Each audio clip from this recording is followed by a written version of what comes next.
கர்த்தர் நான் எந்த தேசத்துல நான் ரொம்ப கஷ்டப்படணும், அவமானப்படணும், எந்த இடத்துல ரொம்ப துன்பம் சமைச்சனோ அதே இடத்துல கர்த்தர் செழிக்க செய்ய வல்லவராக இருக்கிறார். பாருங்க, நிறைய பேர் ஒரு எக்ஸாம்ல ஃபெயில் ஆயிட்டீங்கன்னா நிறைய பேர் வாழ்க்கை இருண்டு போன மாதிரி இருக்கும். ஒரு நண்பன் நம்மளை விட்டு கடந்து போயிட்டாங்கன்னு உடனே வாழ்க்கையை முடிச்சுக்கணுன்ற மாதிரி தான் தோணும். சில பேர் நான் பார்த்துருக்கேன், யாரோ ஒருத்தர் தங்க நம்பிக்கை விசுவாசத்தை உடைச்சிட்டாங்க அப்படின்னா இனிமேல் நான் என்ன பண்ண மாட்டேன், வாழவே மாட்டேன். சில பேர் ஒருத்தர் ரொம்ப விரும்பி இருப்பாங்க, விரும்பிட்டு விரும்பினாலும் என்ன பண்ணுவாங்க, கடைசிக்கு இழுத்து பிடிச்சிட்டு கடற்கரை என்ன பண்ணுவாங்க, என்ன பிடிக்கல ஜோம் பண்ணி பார்த்தா சமாதானம் இல்லைன்னுவாங்க. எங்க அப்பா அம்மாட்ட பேசினேன், அப்பா அம்மா ஒத்துக்க மாட்டேன்ட்டாங்க. இதை முதல்ல கேட்டுக்கணும், முதல் நாளே கேட்டிருந்தா இந்த பிரச்சனை வந்திருக்காது. இப்போ கேட்டான், நான் கேட்கும்போது என்ன சொன்னாங்களா, ஒத்துக்க மாட்டேன்னாங்க. அதனால இனிமேல் என்ன பண்ண மாட்டேன், நான் கல்யாணம் பண்ண மாட்டேன், அவ்வளோதான். சில பேர் எந்த அளவுக்கு நொறுக்கி போயிடுறாங்கன்னு கேட்டா இனிமே நான் கல்யாணமே பண்ண மாட்டேன் சொல்றவங்க இருக்காங்க.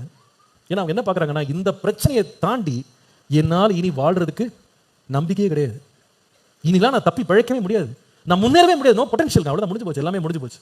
எனக்கு ஒன்று தெரியும், என் தேவன் இதே தேசத்துல என்னை வாழ்ந்திருக்க செய்வார்.